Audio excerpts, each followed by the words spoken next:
So my name is Bill Wolf. I'm a detective with the Fairfax County Police. I investigate cases of human trafficking all across the Northern Virginia region. Human trafficking is inducing, recruiting, harboring, transporting, providing, maintaining, or obtaining a person through force, fraud, or coercion for the purposes of either labor trafficking or sex trafficking. So they are using human beings to make profit in one of the two industries, either labor or sex. We typically think of human trafficking and sex trafficking as something that happens overseas and not something that particularly happens domestically. But it's estimated that there could be upwards of 300,000 U.S. minors, so those under the age of 18 that are U.S. citizens, that are involved in commercial sex every year in the United States. 44% of the cases that I work involve those under the age of 18 being exploited in commercial sex. We have identified over 300 victims in the past little over a year and a half now. We've recovered and removed 108 individuals from the commercial sex life. We don't really know exactly how many victims are out there, but what we do know is that less than 1% of victims are ever identified. So why do you guys think that is? Thinking from your perspective as a team, right? And I'm telling you that most of the cases that we have are people your age that are engaging in commercial sex. Why do you think it's difficult for me and law enforcement or other professionals that are out there to identify those victims? Well, the victims don't self-identify, right? They don't understand that they're a victim.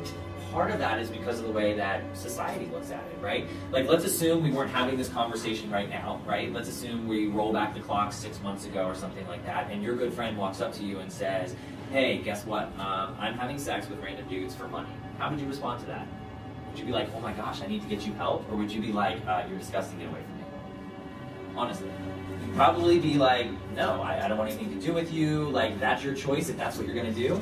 But I'm going to walk away from it right now. So the way that we in society kind of respond to this particular activity and to this conduct, so to speak, really drives whether or not the victims themselves can self-identify, right? Whether or not they understand that somebody is taking advantage of them. The traffickers have gotten very smart, so they are gathering intelligence. They are on social media. They're looking for whose Facebook page or whose Twitter or Vine or whatever you guys are using, right? Like, they look for who they have access to, and that's really key. So that's the first thing they're looking for. Who do they have access to? Can they see what you're posting? Can they see what your likes are, your dislikes, things of that nature? Do you have your own cell phone, right? What teenager doesn't have their own cell phone? All right? So a lot of people think that, oh, my parents are like, they're invading my privacy, they're all up in my business, they're trying to read my text messages, blah, blah, blah, whatever, It's important sometimes to allow your parents a little bit of oversight and a little bit of access to that information, right? Because the traffickers use that. They know that during the teen years, we all want privacy, and if they know that they have kind of private access to a potential target, then they're going to exploit that. They're going to know, they're going to do all their research, background checks, whatever. Sometimes we've seen where it'll be a chance encounter at the mall, right? Like, we might have a potential victim and she's walking around Fair Oaks Mall, and all of a sudden some really good looking guy walks up to her and he just magically knows all the right things to say, right? Maybe it's random, and maybe he's done all of his research and he knew you were going to be at the mall tonight because that was posted on social media, and he just happened to encounter you there and know all the right things to say, right? That's what these guys are doing. That's how smart they are and how much effort they're putting into finding their victims that are out there. So they're looking for accessibility. Do they have access to that victim? Is there a particular vulnerability that they can take advantage of? And they're also looking for what we call suggestibility or suitability. The other piece is that the traffickers, sometimes we call them pimps, sometimes we call them gangs, sometimes we call them boyfriends. These are the individuals that are taking advantage of these other people. They're exploiting them for money. And what happens is a lot of times they make the intended or potential victim fall in love with them. So this may very well, a very common scenario is an older boyfriend, maybe 22, 24 years old, which is our average age of trafficker.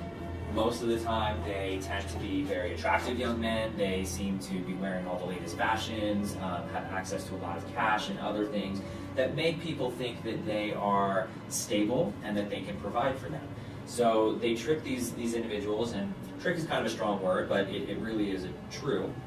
They trick these individuals into thinking that, hey, you know, I'm going to love you, I'm going to take care of you, and then they start to, what we call, normalize the behavior. What does that mean? If I'm a trafficker and I'm trying to recruit you and I'm normalizing the behavior, what am I doing?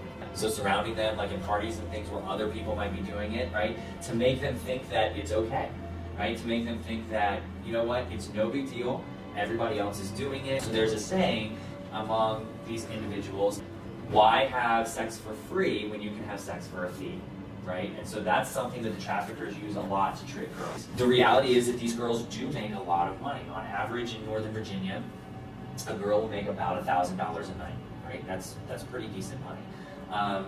Does she actually get to keep any of that money? No, absolutely not, all right? So there's the money piece, right? What do you think is the other side to it? This is just real talk, right? So let's put it out there, right? The fact that today's society is much more sexually promiscuous, and this concept of free love and free sex, right? This idea really drives kind of that saying, because there is this presumption, so people believe, although falsely believe, that everybody's out there just having sex with everybody. Most individuals that are engaging in commercial sex are actually not doing so consensually, all right, which is a myth that exists. Most people believe that those that are engaging in that act are doing it consensually, and that is typically not true.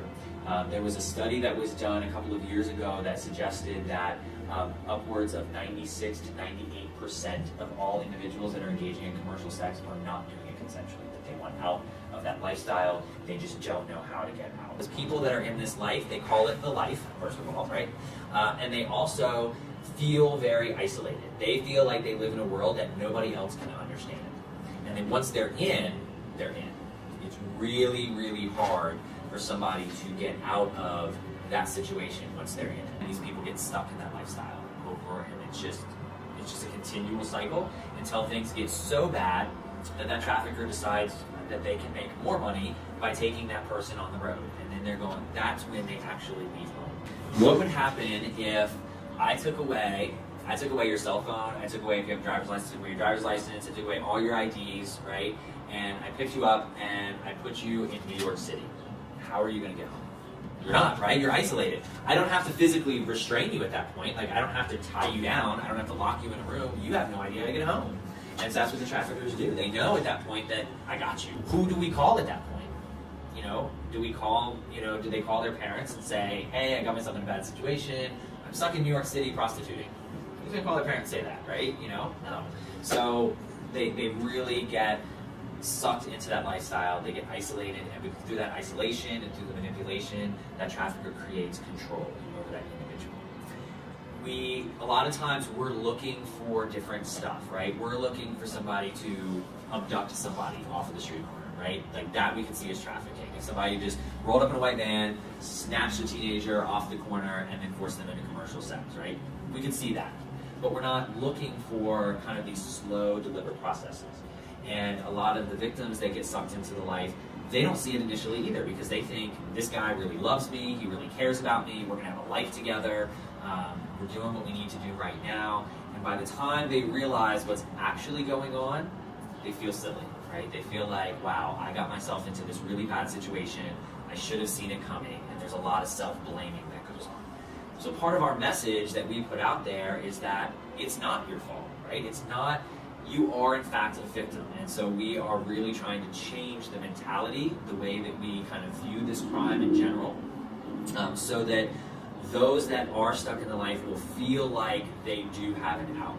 We want to send that message that there is hope, that you can get out of the lifestyle, and really kind of set your life straight and be a happy and productive member of society. Like, you don't have to live that way. You don't have to be isolated. You don't have to live under somebody else's control.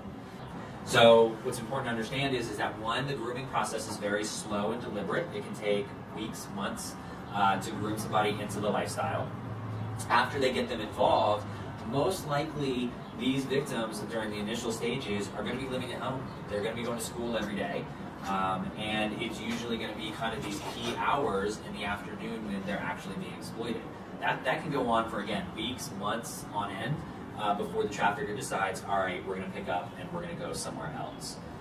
Usually they will do that at the point that the girl says, hey look, I want out, I don't want to do this anymore. That's usually when he'll pick up and move somewhere else. A lot of times what parents and teachers and other people start to see is they start to see behavioral issues, right? They start to see that person who is now being exploited, they start to see them be argumentative, angry, isolated, withdrawing, fighting all the time. Most people that are what we call in the life, so they are engaged in commercial sex on a regular basis, they started about the age of 12 to 14 years old.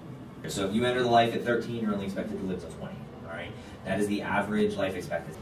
Now I mentioned that there's a means, right? Force, fraud, or coercion. So a trafficker has to use force, fraud, or coercion to actually traffic somebody, unless the individual is under the age of 18. If they're under the age of 18, legally speaking, I don't have to prove that anybody caused them to do it, that there's a presumption that they were coerced into it. The reason is not because we're saying that those under the age of 18 can't make their own decisions, but the argument is that nobody, particularly those under the age of 18, can get involved in commercial sex and understand what it would actually do to their brains, to their bodies, what the effects of engaging in this type of conduct are. So some of the recent research has come out tells us that we as human beings are wired for intimacy. And what that means is that we have to have an intimate connection to whoever we are having a physical relationship with. It's a requirement. So having random sex just because it feels good, our bodies and our brains don't know how to deal with that. They don't know how to understand it. And so while consciously we might be like, oh, well, I agree to do this. I'm okay with this. Our brains are not. So there's a lot of subconscious trauma that happens, right? There's a lot of, when bad things happen to us in our life, like God forbid we lose somebody close to us, right? Somebody dies in a car accident. That's a traumatic event. Well, when those things happen, we know, and sometimes we can deal with it, we can process it. The problem is that when people engage in commercial sex, they don't understand the trauma, they don't understand what's actually going on in their heads, and a lot of that gets suppressed. We talk about the very real victimization, right? These individuals go through a great deal of trauma, whether they realize it or not. Human trafficking has become the #2 criminal enterprise in the world, and it is projected that if it continues to grow at its current rate in the next 5 to 7 years, it will become the #1 criminal enterprise in the world. I've been saying girls, I've been referring to the victims as girls most of this time. Can boys be victims of trafficking too? Yes. Yes. Most of our cases are in fact girls, but we do see boys being exploited as well. If you want some more information, I would highly recommend that you go to, it's www.justask.org. That has a lot of good information. It's broken down into 3 sections. One for teens, one for parents, so how parents can protect their children and have this conversation. It's not a conversation we would normally have around the dinner table. But unfortunately, it's a reality.